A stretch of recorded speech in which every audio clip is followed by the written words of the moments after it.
This is CinePunked. This episode, Duck and Cover.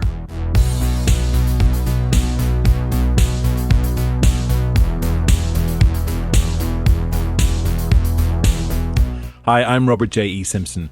As we record this instalment of the CinePunked podcast, it is late March 2022, and as if 2 years of a global pandemic hasn't been enough to test our mettle, Putin's Russia has chosen to invade Ukraine and put the planet on immediate alert for a potential nuclear war. Plus ça change. Ever since the first nuclear bombs were dropped on Hiroshima and Nagasaki during the closing overs of World War II, East and West have been locked in an unhealthy codependent relationship that seems to thrive on the nuclear deterrent.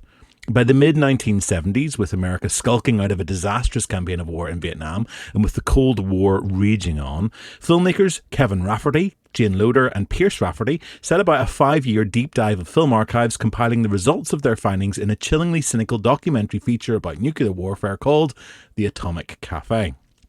The result tells us the story of America's love-hate relationship with the bomb. And so, sitting at home, thinking about the possibility of a nuclear Armageddon, I thought it would be a good idea to introduce the rest of the CinePunk team to this piece of cinema as we try and get our heads around our own predicaments. And unusually for us, we have the entire core contingent in for the discussion. That includes our own writer of post-apocalyptic fiction, The Edge of Heaven and On the Brink, Dr. Rachael Kelly. Hello. A man who can tell you all about the apocalypse's foretelling in the Book of Revelation, Mr. Films and Faith, Neil Sedgewick. That's me. Hello. And providing a metal synthwave score to accompany our journey into the hereafter as the blast from the A-bomb strips our eyes of its flesh, Mr. Ben Blademan Simpson. Hello. Don't worry about yourselves. You'll be okay. Hey, did you see that city where the first atomic bomb was dropped? Yes, Fred. It was a shambles, huh? A shambles? It looked like Ebbets Field after a doubleheader with the Giants.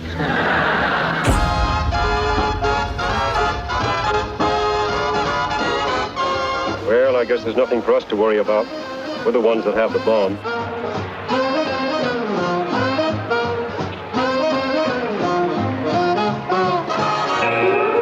Attention. We interrupt our normal program in the United States is under nuclear attack. In the background was the growing struggle between two great powers to shape the post-war world. A Cold War. Enemy aircraft are... I think we should use the atomic bomb in Korea. We could destroy them and contaminate them. Now listen, kids. If they're dropping an atomic bomb, we'll wait about a minute after it's all over. Then we'll go upstairs and take a look around. A new housing development near Denver, Colorado shows the nation's first model homes with built-in fallout shelters. It may be just what the harried housewife is looking for. It's the drink that you don't pour. Now when you take one sip, you won't need any more. As small as a beetle, as big as a wheel. Boom, atomic cocktail. You must be ready every day, all the time. First, you duck. And then you cover. Under the table. It's a bomb. Duck and cover. This is not a haphazard maneuver. 5, 4, 3, 2, 1.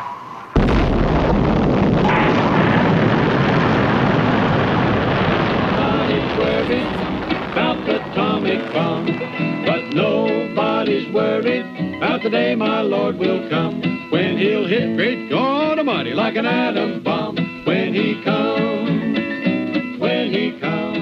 And by the way, do you know exactly what your family would do if an attack came? Say at 10 o'clock tomorrow morning. It's a good question, isn't it? This is this could actually be our last ever record. Do you realise that? It could always possibly be our last ever record. I mean, literally, any moment we could all just die. So, I don't know why this is special. I don't know. I mean, I don't think I have ever... It's been a long time, let's say, since I last felt like this was genuinely a possibility that we are looking at end-day scenarios. The last time being 9/11 and watching the Twin Towers go down on TV. And that's 20 years ago, so it's a very strange thing. Now, I asked you to watch this film. None of you have seen this before. Nope. No. Are any of you in the... Yeah, Neil? I was very reluctant to engage with this, given the current climate. I was like very kind of, oh, I don't know if I want this to like induce nightmares and anxiety that I'm already like to further bring on any further anxiety nightmares that I'm having at the minute, you know. So yeah. I think that's probably a fair response. Have any of you watched these kind of documentaries before, this sort of footage of this era? No. Not documentaries. I've seen a fair few films. I say fair few, but a decent number of films, I suppose, that concern this type of scenario. A couple of them actually sort of contemporaneous with this documentary. I think it's called, no, is it called The Day After? Yeah, The Day After. I think it's 1982, 1983, and it is basically a fictional film, which looks at what happens if nuclear holocaust hits the US, and it's not a barrel of laughs. So, you know, there's something in the air at this time. I think we all kind of know politically and kind of geopolitically what is going on around this period that is kind of prompting all of this nuclear anxiety all of it. Now, when you say this period, are you talking about the period that this film was made, which was 1976 to 1982, or are you talking about the period that the content of the film actually covers, which is sort of 1943 through to 1975? Or are we talking about 2021, 2022? I think one of the depressing things about this film is that we could literally be talking about any of those things, and 40 years after the fact, this film is as relevant as ever, which is just like, I mean, I was watching this film going, what is wrong with us? Why are we like this? But I was talking specifically about that period, sort of the late 1970s, early 1980s, when everything kind of steps up a notch and the Cold War gets hotter than it has been for a while, and the sort of the discourse on both sides is getting a bit more bellicose and unfriendly. Well, I mean, we were talking a little bit before we did the record, and you mentioned an incident that was very timely in terms of release of this, and I think it's worth probably getting that out of the way right at the start of this episode. So, I mean, the incident itself was... Well, in 1983, Russia came within a breath of releasing nuclear weapons because they thought they were under attack by the US. So some kind of radar malfunction appeared to show an incoming nuclear missile headed towards from the States and into Russia. And the whole sort of doctrine of mutual assured destruction at that point said, as soon as you see one coming, you fire yours. And well, I mean, there wasn't an incoming missile. It was a malfunction. But had Russia fired theirs, the US would have absolutely fired theirs, and we would not be here today. Absolutely, categorically, the world would not exist, and humanity would probably be well and truly on its way out. And it was only the fact that the guy whose job it was to monitor the radar screens and then report anything suspicious to the guys who were pressed the button, looked at it and went, that doesn't look right. There's only one, and it should surely be lots coming in. And he knew that the equipment was newish and it wasn't necessarily like totally 100% reliable, and he held off and waited for confirmation, corroborative evidence that never came. And so the US people with the fingers on, or the USSR people with the fingers on the button never got that information that there's possibly a missile on its way in here, so they never fired the missiles, and there was never the counterattack from. So yeah, and that was in 1983. So I mean, you say the Cold War was pretty hot at that point. It was pretty hot. It was very, very, very nearly nuclear Armageddon, and that's one that we know about. You know, so I mean, it's a scary prospect because I think, you know, growing up as a child of the 80s, your awareness, I mean, my awareness of the Cold War was this sort of very abstract concept and largely filtered through James Bond films. The Prime Minister's talked to Moscow. They're saying it was an accident during a routine training exercise. Governments change. The lies stay the same. Where you have the evil Russians and the Americans constantly ready to like do stuff to each other, but that was my appreciation of it. And I don't think I ever really had any proper cognizance of what was actually going on, about how serious this was. And it's only as an adult that you suddenly go, actually, this is really scary.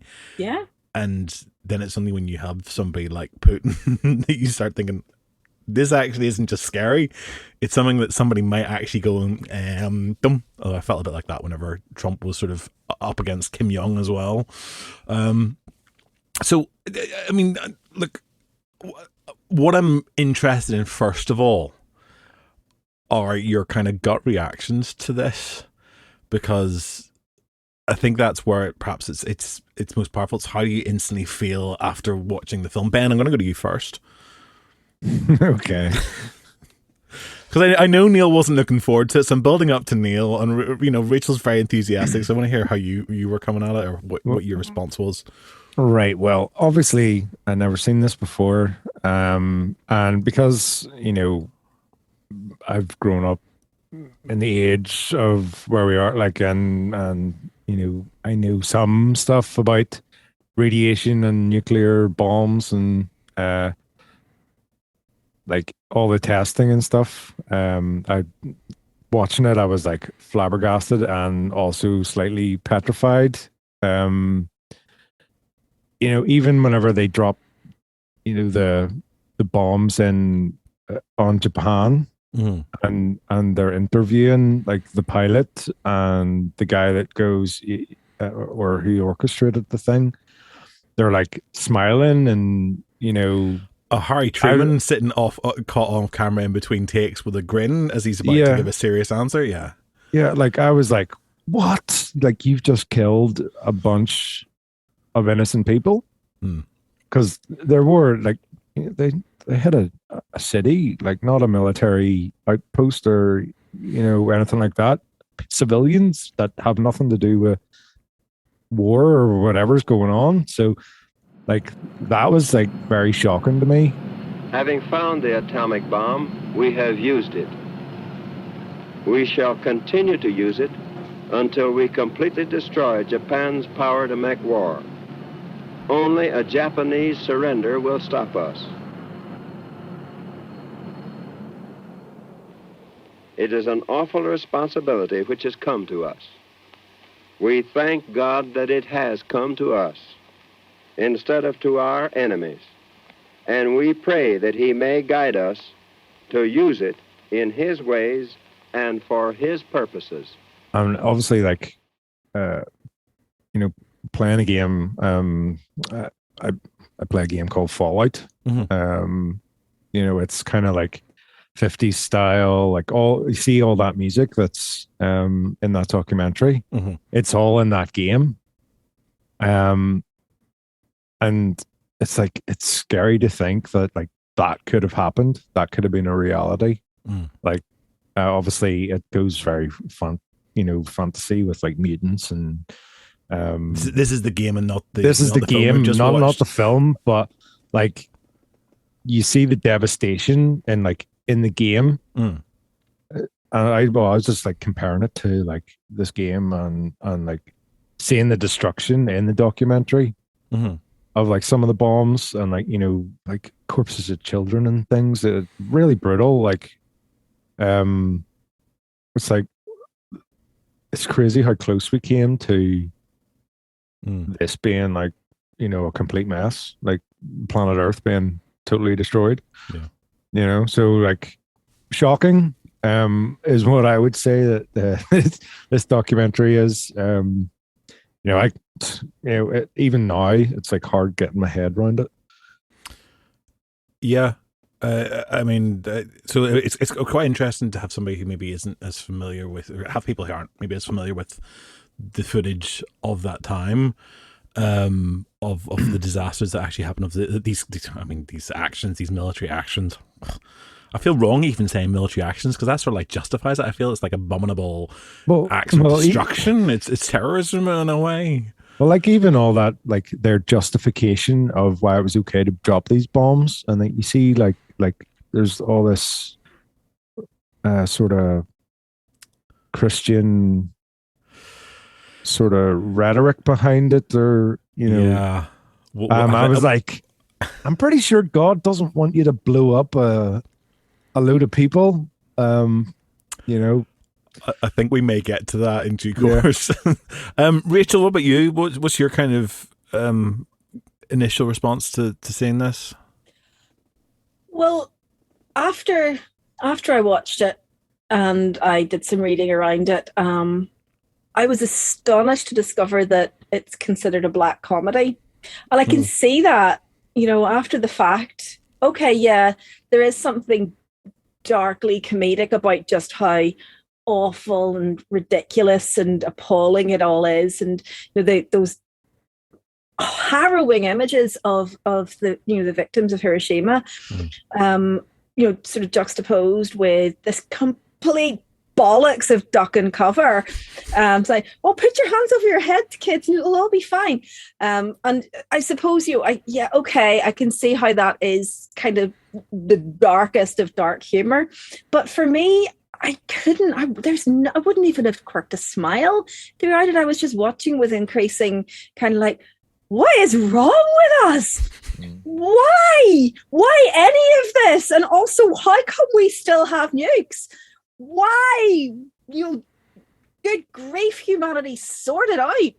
Anger, I suppose, more than anything. Just and the fact that it is still relevant, that we're sitting here in 2022, 40 years after this film was released, and nuclear war is again more than a sort of a vague hint of, oh yeah, that's still a thing that could happen.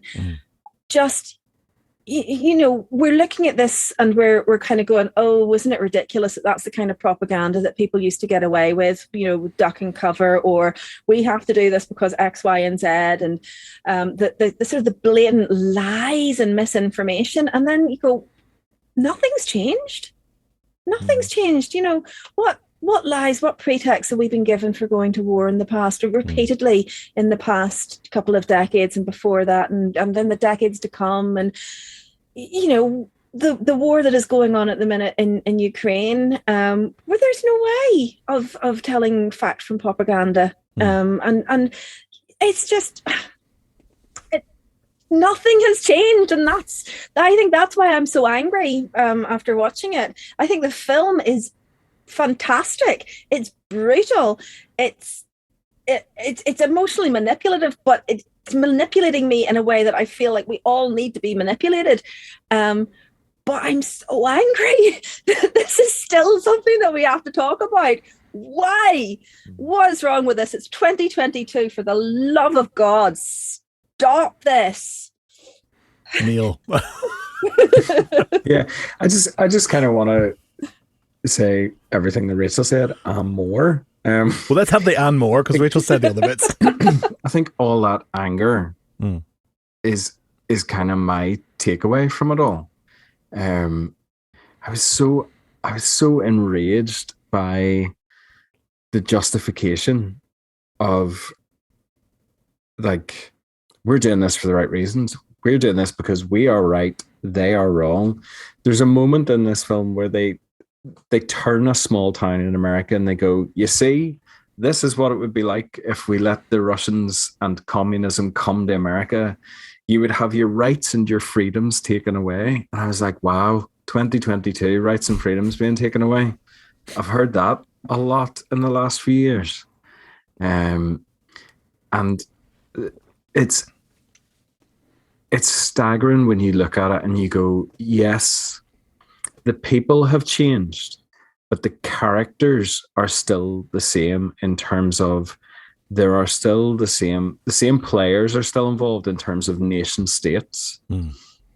The same governments are still, like, walking around, like, Joe Biden apparently is accompanied everywhere he goes by the button. Do I feel that button is in safer hands more recently than it has been? Maybe not. I don't actually know, to be honest. Does, all those nations are still using the same language, the same propaganda, the same fuel onto the fire when they need it. And the images of people disfigured and burnt and life-changing, life-altering injuries is something that you just can't shake. And when you put that in the current context, it's really troubling that we just seem predestined to repeat these cycles over and over and over, and it doesn't matter what we do. And like Ben's right, it's the quote unquote normal people who get caught in the literal crossfire of this. It's not, those figureheads taking each other out and you go, that's all right, you do your thing, we'll all just carry on and get, like, it's the collateral damage of it is the people in the street, if you like, the people who, have to deal with that. One of the other things that really annoyed me was the religious justification throughout the film, done in a way that and again, you see this all throughout history. You see it through the Crusades, you see it through First World War, Second World War, you see it through even now. Like, God is on our side. The imperialist religion state, there are still religious platforms where God wants us to win and God thinks that we are right. And I'm like, pretty sure when you chisel "do not murder" into a stone tablet, allegedly, that should probably take precedent over anything that you're whittering on about with some kind of obscure justification, biblically or otherwise. That and the fact that, if you're going to start quoting scripture about stuff, it's like, we need to sort this out because of all the things that they will do to us. And I'm like, in the American context and in the Russian context too, in this film, you're like, there's a lot of people of various minority groups, be they racial, sexual minority groups, anything like that, within those countries that you mistreat. And it's that bit where it's like, remove the plank from your own eye before you deal with the speck from somebody else's. Yeah. So the anger that this generates in me when like God is invoked to kind of go, it's okay, we can kill these people because God says it's fine. I'm like, I'm pretty sure, no, that goes against everything that I understand of any kind of divine being, if there in fact is one. I don't see the point of that. It totally negates the idea of a creator, if we're going to get into the theological sense of it. I've created this so you can all kill each other and then that's fine. That makes absolute, logically, before you get into any type of theology, there's no logic to, I've created you to have all this, you're killing each other. Okay. But as long as you can justify it through me, through the filter of me, then that's okay. What nonsense, So yeah, it as you can tell, it just really makes me the fear bit wasn't there, which was what you were really concerned about. Was what I was concerned about. Yeah, I thought this is going to really bring on a lot of anxiety in me, and it didn't. It just made me angry, and it made me, in some ways, kind of go, okay, so what do we do? Because if we're going to repeat this, the only people that are going to stop it from repeating is the normal people who get caught in the crossfire. So how do we then do anything of any good to negate the crap that's going above us at a higher level? What do we do?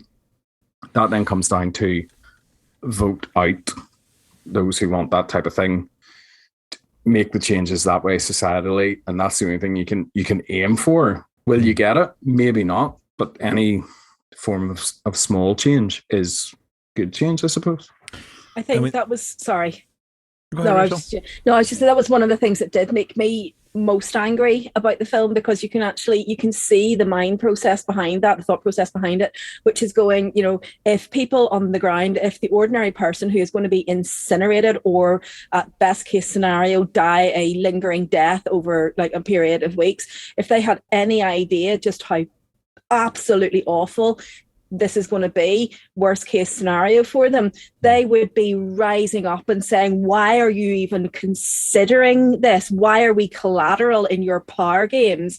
Why would there ever be an acceptable number of deaths that you're prepared to tolerate in a nuclear war?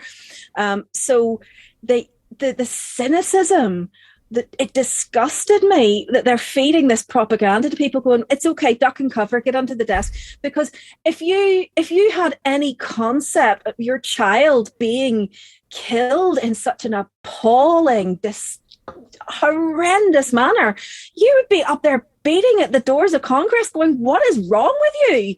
Have you got any humanity at all? But it's fine, because you get under your desk and Jimmy's going to be grand. Get into your nuclear fallout shelter. All you have to do is wait till the bombs stop dropping. You can go back up. Life resumes as normal. You just rebuild your house. So the cynicism that kind of goes, well, we'll just lie to them. We'll just lie to them. And I'm prepared to accept that there might be a tiny little bit of, well, we're not completely sure how long this is going to take before radiation levels retreat to we're literally talking hundreds of years, but maybe in the 1950s, 1960s, they didn't have a good ballpark for that, but the rest of it they knew. They'd watched, they'd seen the footage from Hiroshima and Nagasaki. They knew perfectly well that getting under the desk was going to do absolutely bugger all for protecting little Jimmy, and they just flat out lied. And because, that's the only way you can possibly hope to have people not raging against this ridiculous idea of nuclear war. Yeah. Fake news, Rachel, fake news. Part of it too is the individualism of it. So we will be okay, be the way like America or Russia, because we're going to send it way over there.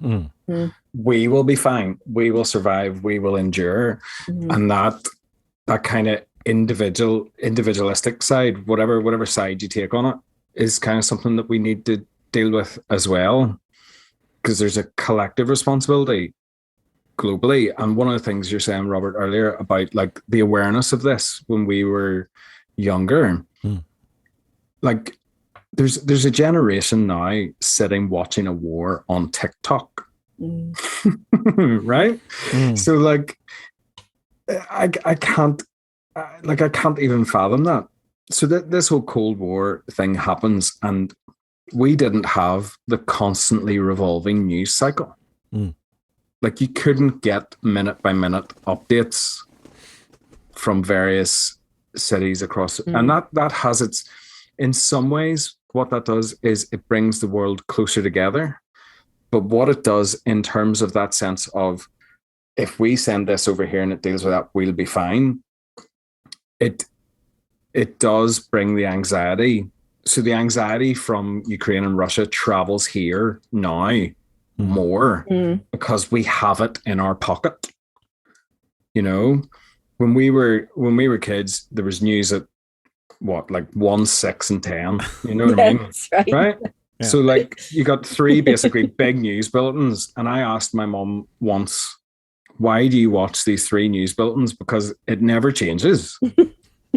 But it was like a religious act in the house to put the news on at the time that it was on.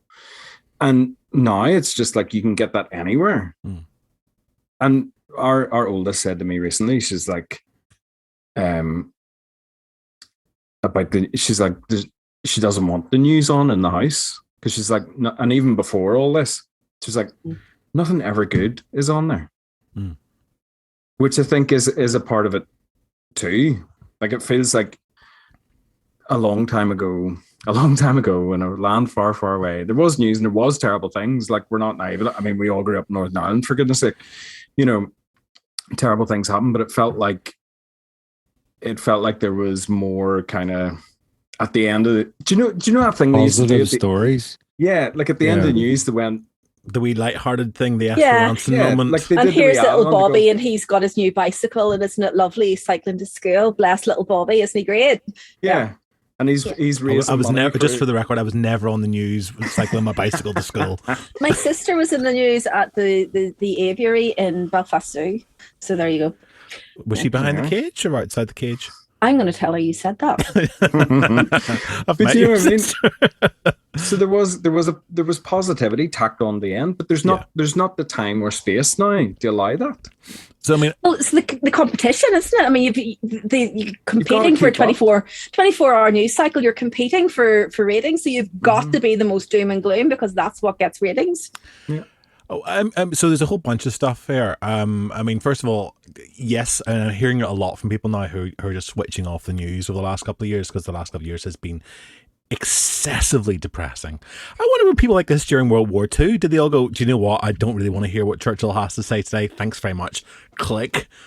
You know, let's have a bit of Glenn Miller. They went to the cinema and they still put it on before the film. Well, this is true, yeah. Well, you had to have the newsreel before you had your feature. You could control the message then, because there wasn't TikTok, there wasn't YouTube, there weren't people blogging from the war zones. So well, that's what we're not getting, and so that's what this film is largely about. We're looking at a very specific American propaganda. This is all filtered through the American eyes. It's not filtered. I mean, whilst they've got footage that's been taken from BBC archives and elsewhere, this is a film that's about how the message was presented in America. So for us, and even our parents, I doubt any of them actually did duck and cover in Belfast. I mean, they might have get behind a bin because there's someone planting a bomb, but that feels like a very real and different thing.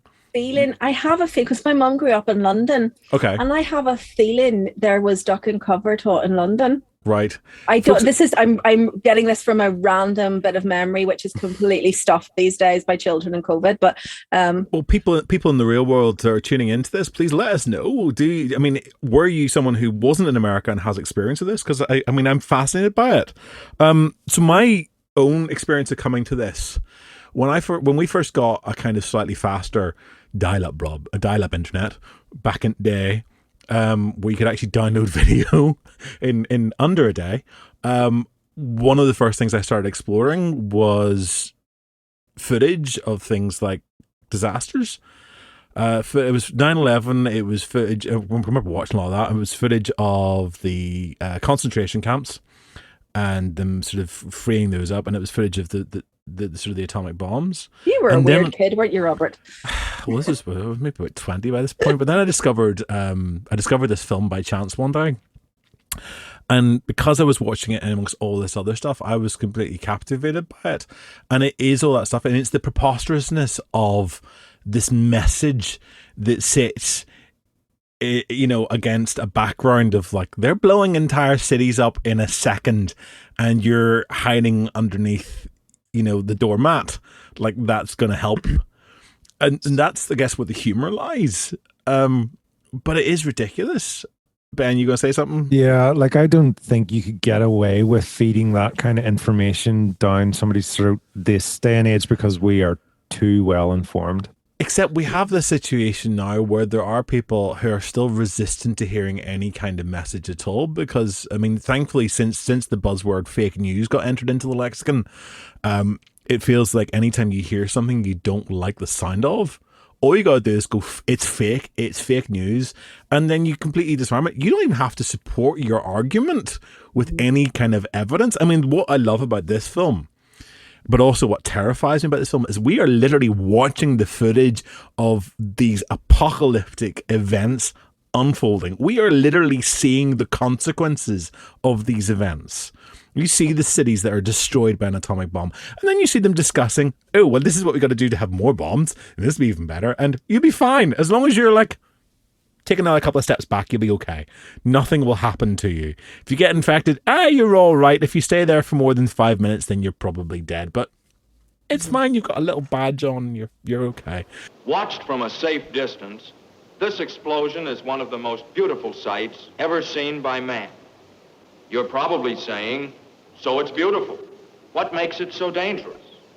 Basically, there are only three things to think about. Blast, heat, and radiation.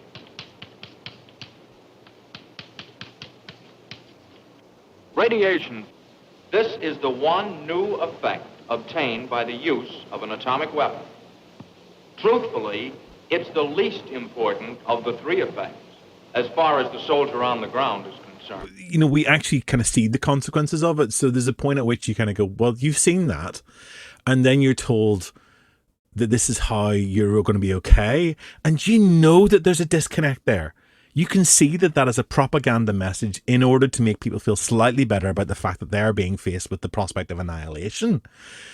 Now, obviously, they're not watching these films back to back in the way that we get treated to. You know, we get treated to this assembly that's a very particular assembly, and we get to watch it evolve over the course of 30 years. Whereas they're maybe probably not watching the footage of people dealing with Nagasaki, but they are probably watching the videos about how to build an atomic shelter in your garden, which in a way probably doesn't seem that far removed from the point at which they were building shelters in the garden because people were bombing them with regular bombs. I mean, I can kind of see that makes a logical sense, and that doesn't seem so alien. So it kind of gives you a little bit of comfort. And we know that those bomb shelters worked in World War II.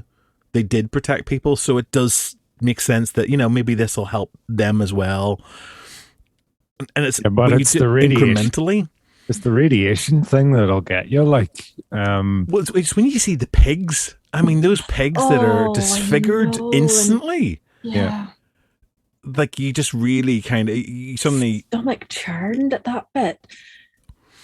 It registers in a completely different way. I mean, look, I'm with you. What I'm appreciating is that you've all had very visceral and very clear responses to it.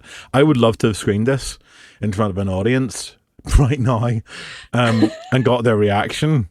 You probably have to pay an audience to sit and watch this right now, to be perfectly honest. I don't know. I think that dark humor, that kind of curious insight into staring into the abyss, I think people do still get a certain amount of satisfaction out of doing it. I mean, I did suggest it to everyone for a reason, and everyone has actually embraced it and gone and watched the film and had a reaction to it. I'm also kind of struck by the fact that, you know, 2 years ago when the pandemic hit, we decided to do an event that was all about how to survive basically the apocalypse. Zombie apocalypse, yeah. but I mean, it's still an apocalyptic scenario, as we were literally staring it down in the face, and here we're watching something that's actually presenting us with a very real prospect about what will happen if the apocalypse happens via someone with a bomb.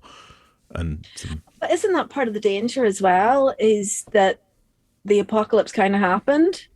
I mean, you know, the pandemic happened, and we are so exhausted by living through history, and you know, COVID is bloody awful. You know, at this point, I think most of us know somebody that has died as a result of this, you know, this new disease. But most of us survived.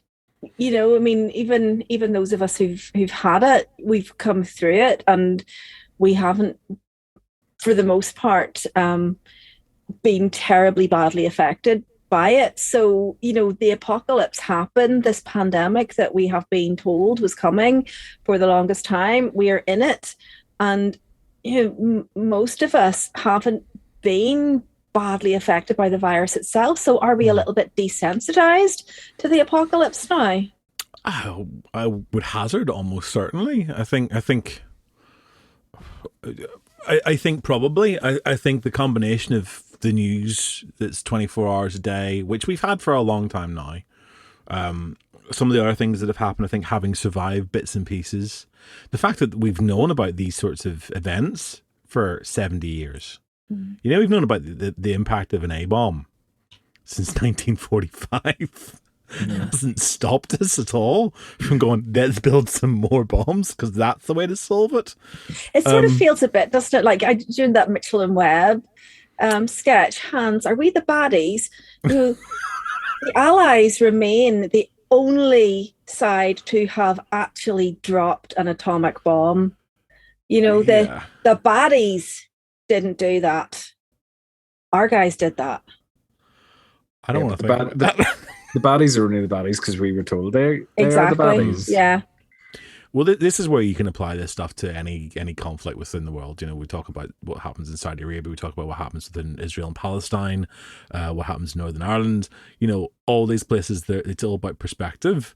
So, I mean, not that I wish to draw sides in this tonight, because I don't think that would be in any of our interests.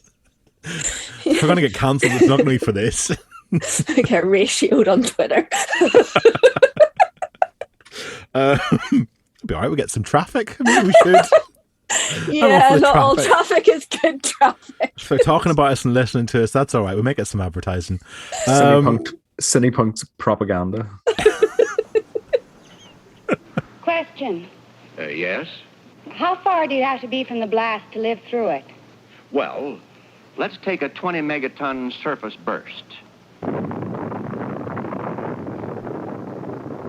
You would have a good chance of surviving if you were more than 12 miles from the point of detonation. I mean, the other thing that sort of briefly occurs to me as well is that, I mean, Rachael and I had a conversation a couple of years ago about Night and Fog, which was a documentary about the concentration camps. And for me, like, when you kind of go to that, you go to this sort of stuff, there is something about this sort of dark voyeurism, this sort of really, really sinister documentary stuff that puts us at a slight distance. We are a remove from what's happening. Even when we're watching the stuff on the news, as we're watching a country being blown to bits, we're still at a remove from it. And there is a fascination, and there is almost like an excuse, but it is still captivating. I'm going to go out on a limb. I'm going to say that I find some of the stuff in this film quite beautiful. There is something weirdly beautiful about those men in the army unit who are being positioned close to this blast. This is one of the sections that's in color, and then they come up from underneath from their little trenches and start walking towards the big mushroom cloud. I mean, you find that beautiful? It scares me because you kind of think they'll all catch leukemia and die by the time they're 35, but if they last that long, those images, I don't know. I mean, this is the thing where, I mean, there is a point where somebody says on one of the films that this is actually a really beautiful thing to look at. Is it the chaplain who says it? Yeah, it's the chaplain, he says it's one of the most beautiful sights you'll ever see as long as you're safe. I'm just like, are you high? What is wrong with you? Pretty sure he was an actor and not an actual chaplain. But well, he was a bad, really terrible actor anyway. What seems to be the trouble, soldier? You look a little bit worried. Well, I am, Chaplain. Just a little bit. Actually, there's no need to be worried, as the Army has taken all of the necessary precautions to see that we're perfectly safe here. He was a bad actor. There are like Google searches you can do for like in explosions, be they bomb or volcanic, something like that, eruptions. Like there's a collection of images you can Google for like skulls and stuff appearing within the kind of cloud formation, like death images coming within the kind of cloud images. You know the way like in cartoons they would do that, drop a flipping case of bombs on Wile E. Coyote and it comes up a skull up above. Like that genuinely happens. Now I know Photoshop's a thing, obviously, but the images are out there. I don't know if there's any. I don't know if there's any beauty in that. I think you might be on your own on this one. Yeah. Whenever I seen that bit, with the soldiers walking towards the explosion, I was like, "These guys." Well, I suppose they're just being told what they're being told. Like they're like, "Oh, don't worry about the radiation. As long as you don't stay in there too long, you'll be fine." But us being informed the way we are, we're like, "You guys are getting nuts." Oh, I want to be the kid on the bicycle who's got like the entire suit. Yeah. I mean, the irony is he might actually have some kind of chance of surviving, but he's just going to stay in that for the rest of his life. Yeah, I hope it fused grows to his with him. body. He'll be an Iron Man. He'll have a bike attached to him for the rest of his days. Be like 65 years old on a flipping, still on a bike, on a child's bike, looking like a Tuscan sand raider, but he'll still be alive. See, now we're finding the humor in this darkness. I mean, yes, I can see why it's a black comedy. I mean, it is the darkest of dark humor. But, it's the ridiculousness of it. But, I think we also have to bear in mind that this film was released in 1982 when there was still like a really distinct possibility that the world could still end like that. I mean, not that there's not now, clearly, but this was during the Cold War. This was after Reagan had kind of upped the stakes a bit by going, do you know what, we're going to get a bunch more nuclear weapons to really annoy Russia. And so, like, 1982, they released this film, and literally the following year, nuclear war nearly happened. So I just, there's not it kind of defies even any kind of happy ending, because you can't look at it from a position of safety and go, well, thank goodness cooler heads have prevailed, because they haven't, and they hadn't at that point. There's no happy ending to it. No, not at all. Everything's depressing. Happy March. They did turn this into entertainment at one point as well. Like, do we remember War Games? The 83, like, in and around that time. I remember this being like a kind of family film where it was like science fiction-y computer games, like you get to bomb places, and it was like, are there actual bombs going off or something in the background? Like, they turned it into like, they almost kind of tried to like Disneyfy this into like a family movie at one point. Maybe it wasn't as much of a family movie as I'm remembering it, because I was very young, but yeah. But I mean, I think that's our way of coping with stuff. It's our way of coping with stress. I mean, like Rachel's written books about sort of pandemic situations. One of them before a pandemic, one of them in the middle of one. Well, the second book isn't about a pandemic. Oh, yeah. I'm not going to read it then. Fine, don't.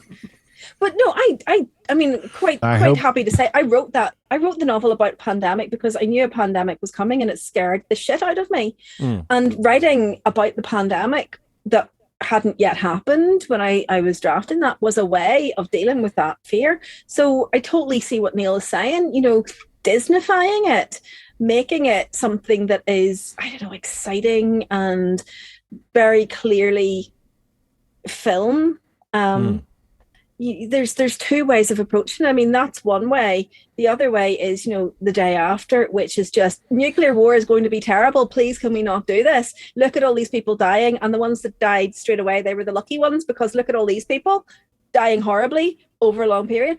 So, I mean, there's the kind of I just feel like the Atomic Cafe comes somewhere in the middle of that, because it's going, guys, what is wrong with us? Stop doing this. And this is how this happens. This is how we are conditioned to accept as normal something that is far from normal. But it's doing it to like a jaunty tune, and you are able to look at it and go, oh my God, that is ridiculous. That is completely ridiculous. And being able to sit back and go, that is manifestly ridiculous, and to look at it from a more sophisticated viewing perspective, where the world is gradually getting more and more media literate. That's why propaganda is having to get more and more sophisticated to get around the increasing sophistication of the way we interact with media. But to sit and go, ha ha ha, that was ridiculous, look how ridiculous it was, at a time when it's still happening. There's that's part coping mechanism as well, surely. Ben, you gonna say something there? I was just I was expecting to see SpongeBob appear. Because Bikini Bottom, Yeah. Oh, the Bikini Atoll. Yeah. They drop the bomb and then it goes, a few moments later. Yeah. Yeah.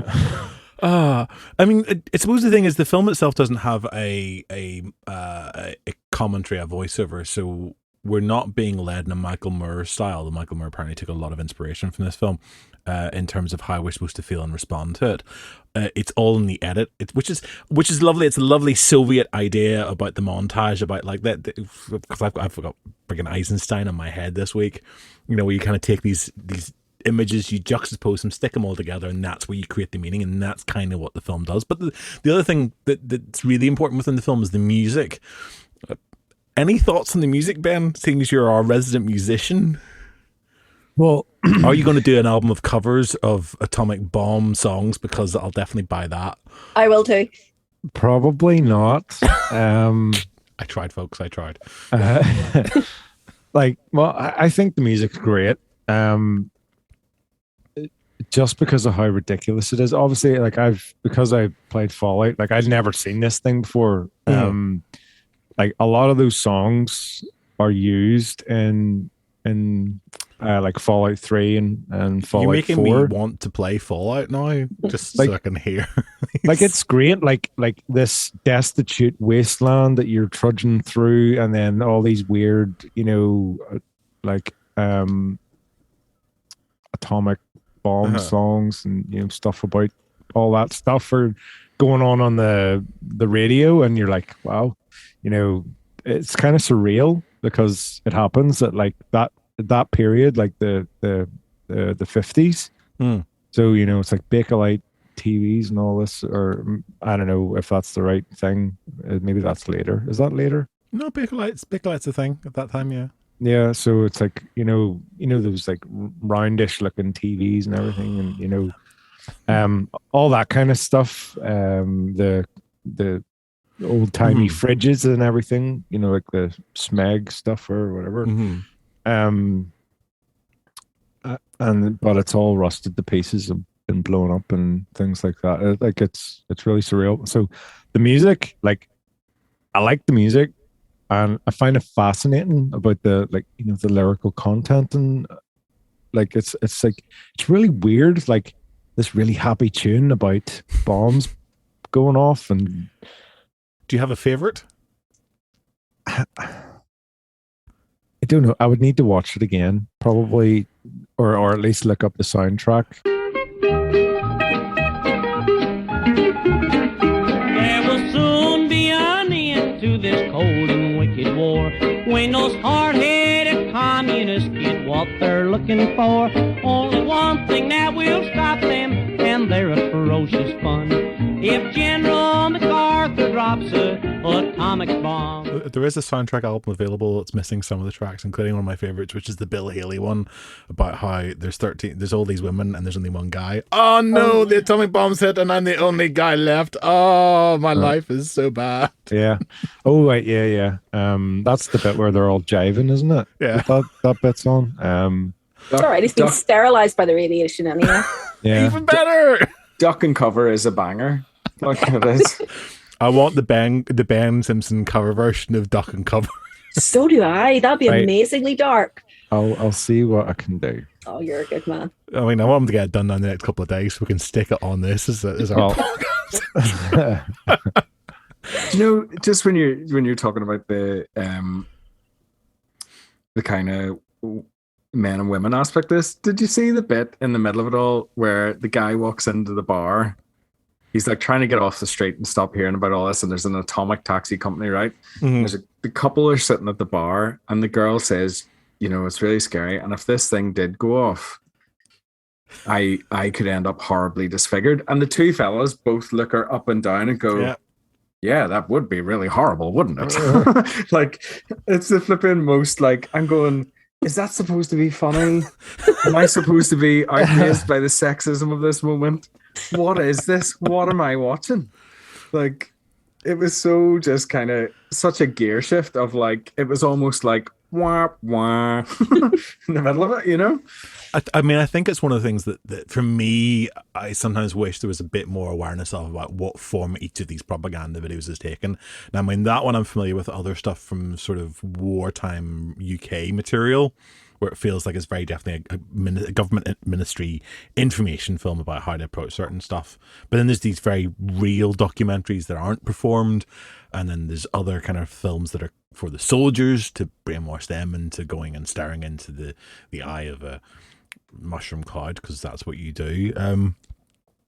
It's a bizarre, fun mix. Just to go back on the music as well, and to go back to what I was saying about the religion aspect of it. I was hoping you were going to talk about this one. There's a lot of kind of gospel-y type thing. And if ever there was proof musically, Ben, I don't know what you think about this, but if ever there was proof that you could sing whatever you wanted, but as long as you went jaunty enough with the tune, you could make it a hit. Like, we're all going to die. It's all going to be horrible. My arms are going to fall off, but this is a great tune. Like, what are we doing? Like, it was mental. But there's one where it's like, everybody, what was the lyric? Something like, everybody's worried about dropping the atomic bomb, but nobody's worried anymore about like Jesus coming back or something along those lines. And it's like,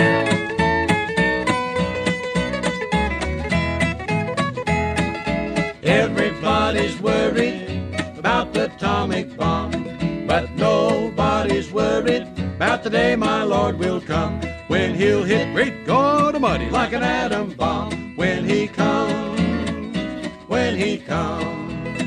read the room, guys, not the time. You know, like, well, of course.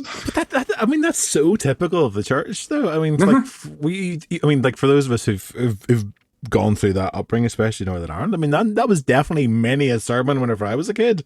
Was, you know, well, I mean, people are worried about all this other stuff, but we just got to be worried about Jesus coming back. Yeah, the fear aspect of that, and you know, where will you spend eternity? You know, I sat in many a room where it was like, if you died tonight, if you walked out of this place tonight and you were hit by a bus, where would you spend your eternity? And I was like, well, as long as it's not here, bro, because you're boring the life out of me, I'll take the bus.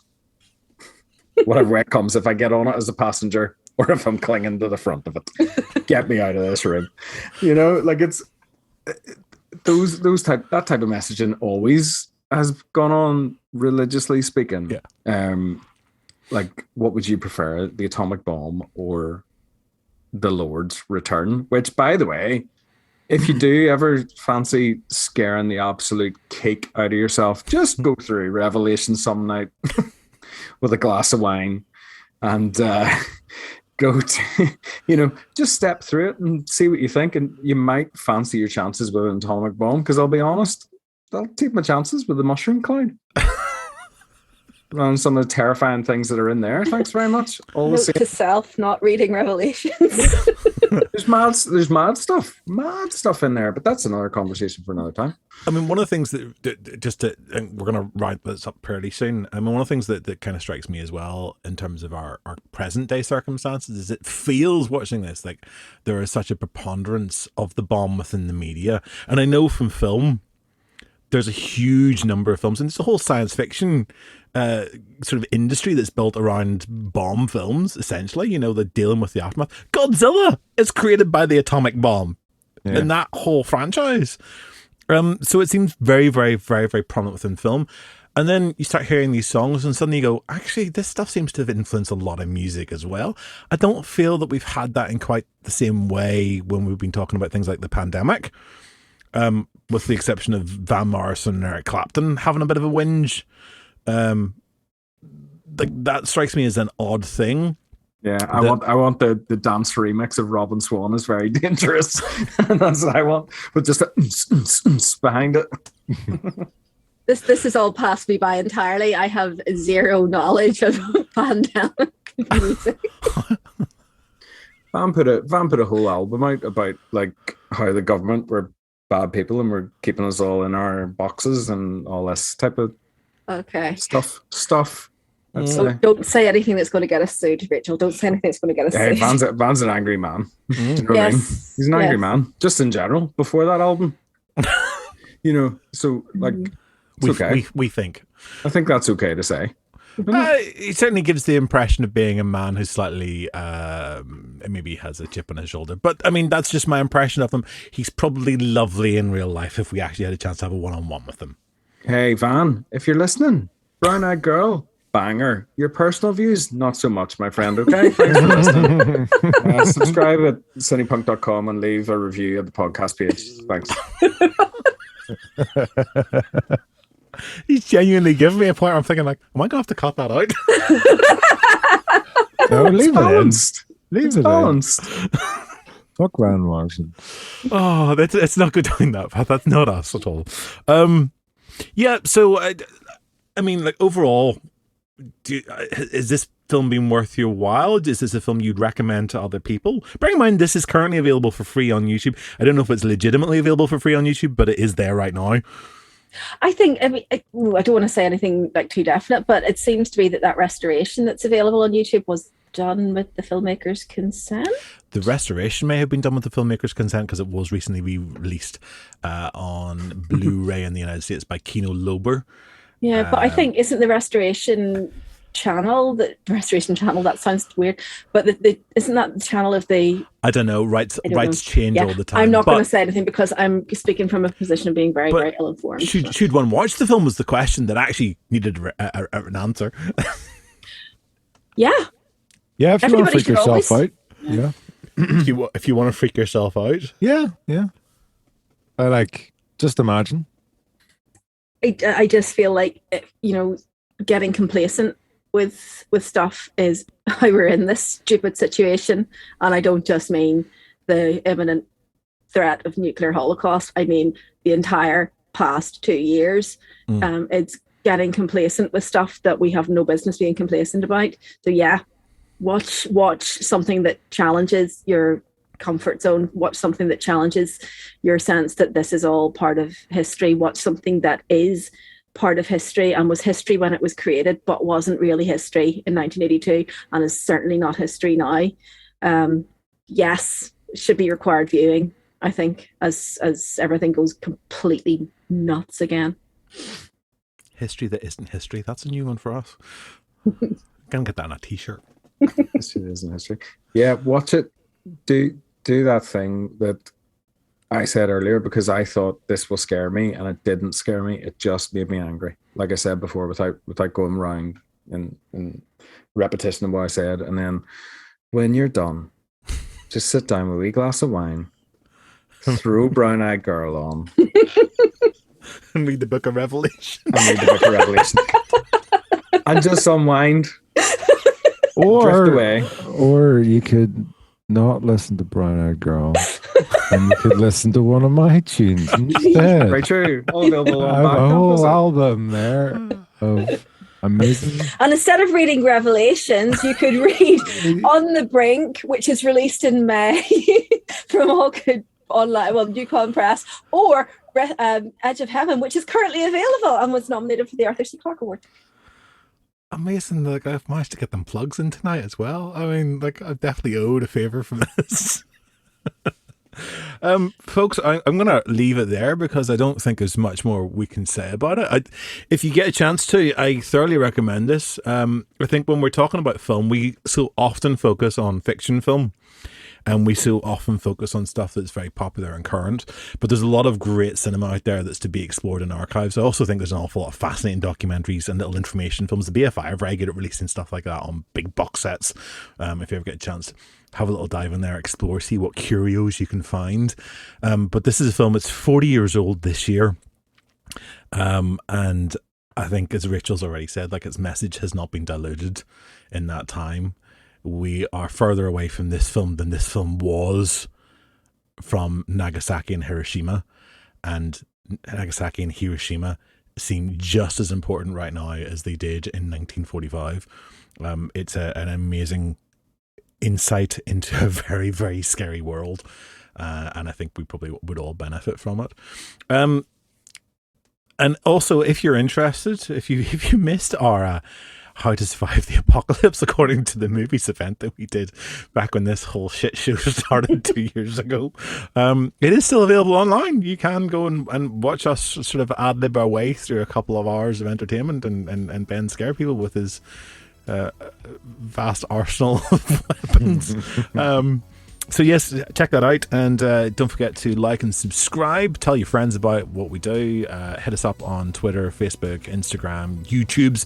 Hit the subscribe button there too, and we will catch you again very, very soon. Rachel's got her hand in the air. And we have a newsletter too. We have a newsletter as well. Yeah, if you haven't signed up for our newsletter, go onto our website, CinePunked.com, and sign up to the newsletter.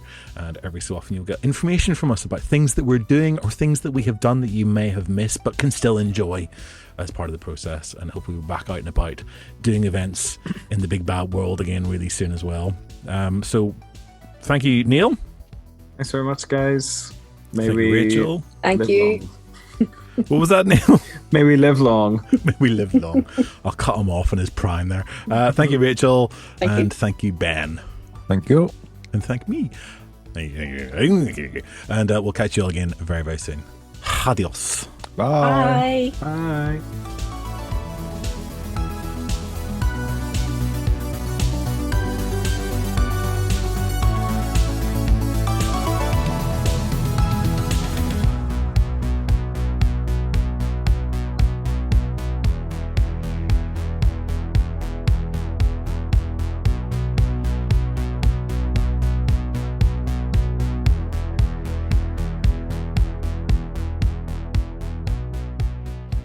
Sundays, holidays, vacation time, we must be ready every day, all the time, to do the right thing if the atomic bomb explodes.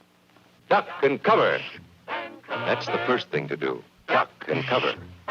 First, you duck, and then you cover. You duck and cover tight. Duck and cover under the table. It's a bomb. Duck and cover. Duck and cover. Duck and cover. Duck and cover. Duck and cover. Duck and cover. Duck and cover yourself. Duck and cover. Duck and cover. Duck and cover. He did what we all must learn to do. You and you and you and you. You and you and you and you. You and you and you and you. You and you and you and you. Duck and cover. Remember what to do, friends. Now tell me right out loud. What are you supposed to do when you see the flash?